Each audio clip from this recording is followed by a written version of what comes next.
পত্নীৰ প্ৰবঞ্চনাৰ বাবেই ৰজা ভৰ্তৃহৰি ৰাজসিংহাসন ত্যাগ কৰি সন্ন্যাসী হৈছিল। হিন্দু বৈদিক সংস্কৃতিত নাৰীক পুৰুষৰ অৰ্ধাংগিনী বুলি গণ্য কৰা হয়। আদৰ্শ নাৰী সেইগৰাকী যিয়ে নিজৰ ঘৰখন সদায় একেলগে ধৰি ৰাখে। আনহাতে এজন আদৰ্শ পুৰুষে সদায় পত্নীৰ লগত আগবাঢ়ি যায়। শাস্ত্ৰত কোৱা হৈছে যে যিসকল পুৰুষ বা মহিলাই এই কাম নকৰে, লোভৰ বাবে স্বাৰ্থপৰ হৈ পৰে, তেন্তে তেওঁৰ লগতে তেওঁৰ পৰিয়ালটো ধ্বংসৰ গৰাহত পৰাটো নিশ্চিত। আজি আমি আপোনালোকৰ আগত ৰজা ভৰ্তৃহৰিৰ বিষয়ে ক'বলৈ লৈছোঁ, যিয়ে এগৰাকী মহিলাৰ ছলনাত পৰি ৰাজসিংহাসন ত্যাগ কৰি সন্ন্যাসী হৈছিল। সন্ন্যাসী হোৱাৰ পাছত যিয়ে নাৰীৰ বিষয়ে কিছুমান আচৰিত কথা কৈছিল। চৰিত্ৰহীন নাৰীৰ 8টা বৈশিষ্ট্যৰ বিষয়েও তেওঁ উল্লেখ কৰি গৈছে।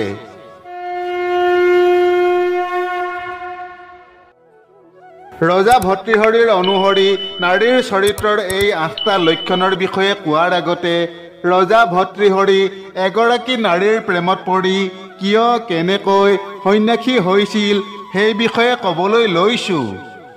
এজন ৰজা যাৰ ধন সম্পত্তিৰ কোনো অভাৱ নাছিল, লগোৱা লিকচৌকে আদি কৰি সকলো সুখ সুবিধা আছিল, ৰাজ্য শাসন কৰি সুখকৰ জীৱন নিৰ্বাহ কৰিছিল, তেনে এজন ৰজাৰ মনলৈ বৈৰাগ্যৰ ভাৱ কেনেকৈ আহিল? ৰজা ভৰ্তৃহৰিৰ সন্ন্যাসী হোৱাৰ আঁৰত অনেক কাহিনী প্ৰচলিত আছে। এই সকলোবোৰ কাহিনী তেওঁৰ পত্নী পিংগলাক কেন্দ্ৰ কৰিয়েই চলি আছে। এক কথা অনুসৰি উজ্জয়িনীত গন্ধৰ্বসেন নামৰ এজন ৰজা আছিল। গন্ধৰ্বসেনৰ দুগৰাকী পত্নী আছিল। তেওঁৰ এগৰাকী পত্নীৰ পৰা পুত্ৰ বিক্ৰমাদিত্য আৰু আন এগৰাকী পত্নীৰ পৰা পুত্ৰ ভৰ্তৃহৰিৰ জন্ম হৈছিল। গন্ধৰ্বসেনৰ পাছত ভৰ্তৃহৰি উজ্জয়িনীৰ ৰাজসিংহাসনত বহে, কাৰণ তেওঁ জ্যেষ্ঠ আছিল।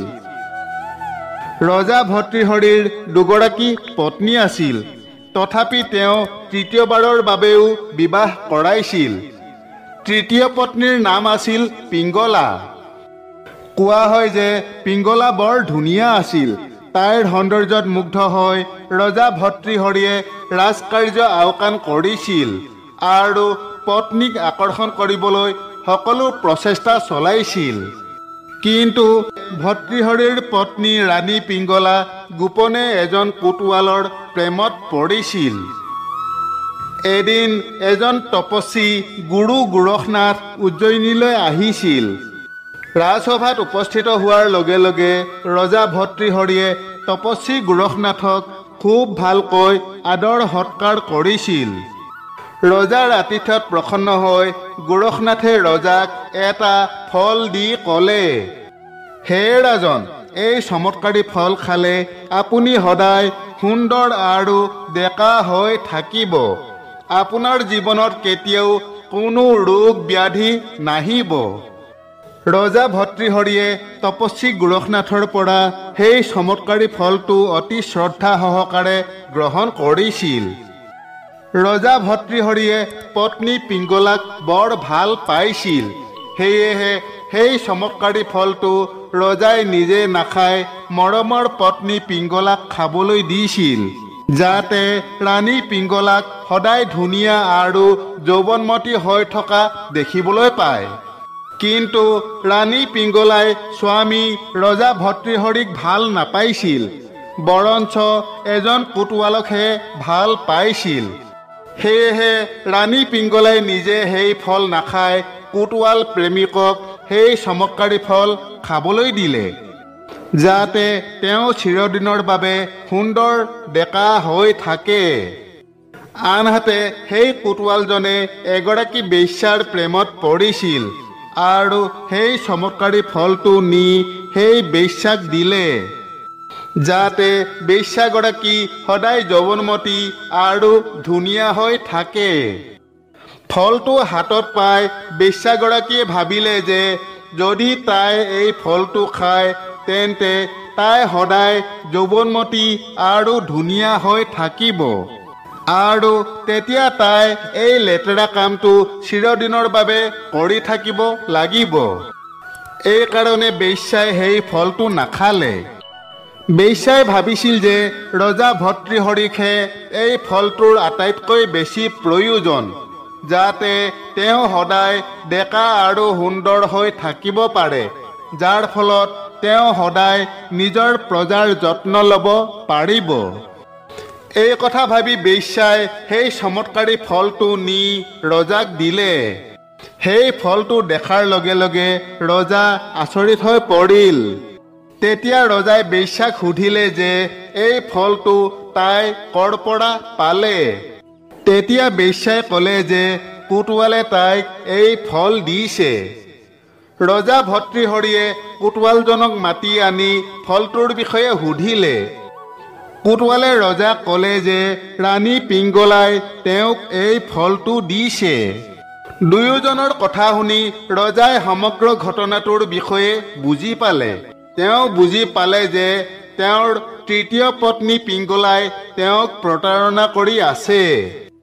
ৰাণী পিংগলাৰ এই চৰিত্ৰহীনতাৰ কথা জানিব পাৰি ৰজা ভৰ্তৃহৰি গভীৰ শোকত ভাগি পৰিছিল আৰু তেওঁৰ মনত বৈৰাগ্যৰ ভাৱ সৃষ্টি হৈছিল।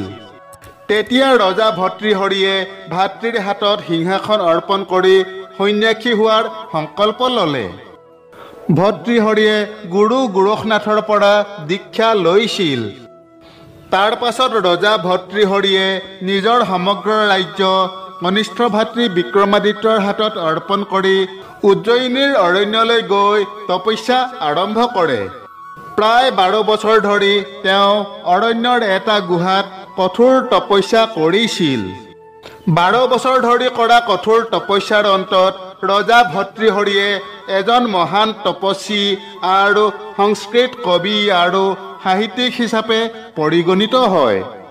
তেওঁ নীতি শতক, শৃংগাৰ শতক, বৈৰাগ্য শতকৰ ৰচনা কৰিছিল, য'ত এনে বহু কথা লিখা হৈছে যিবোৰ আজিও প্ৰাসংগিক।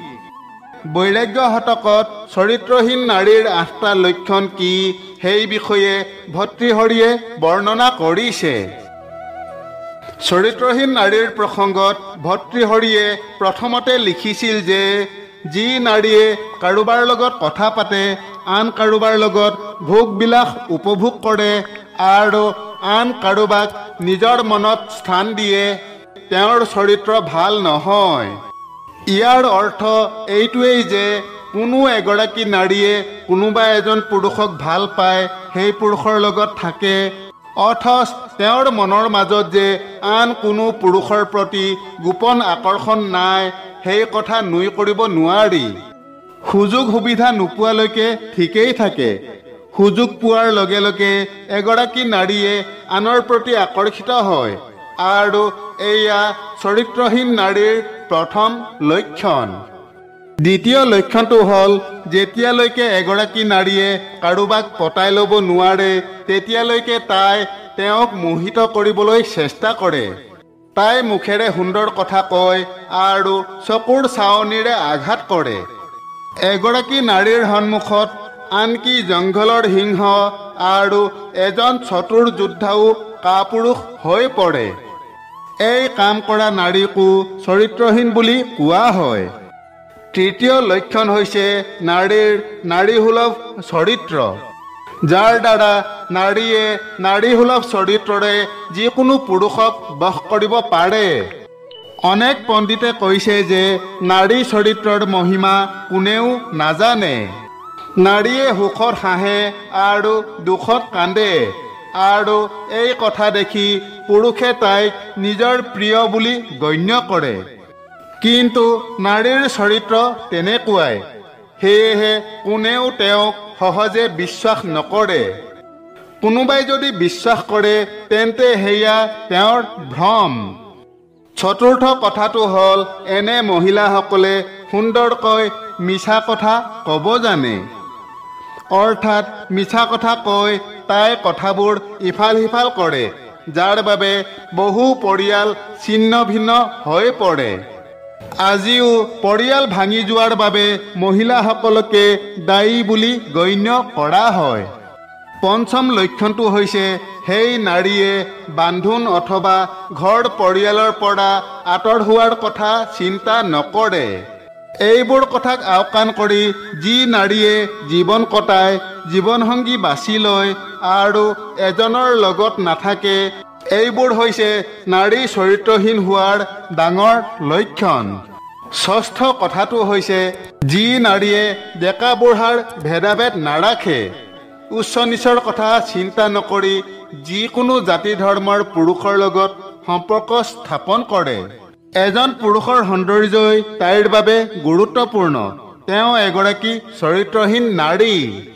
ভৰ্তৃহৰিৰ মতে চৰিত্ৰহীন নাৰীৰ সপ্তম লক্ষণটো হ'ল চৰিত্ৰহীন নাৰীয়ে সদায় নতুন পুৰুষ বিচাৰে, অলপতে যিকোনো পুৰুষৰ প্ৰতি আকৰ্ষিত হয় আৰু সুযোগ নোপোৱালৈকেহে সতী সাবিত্ৰী হৈ থাকে।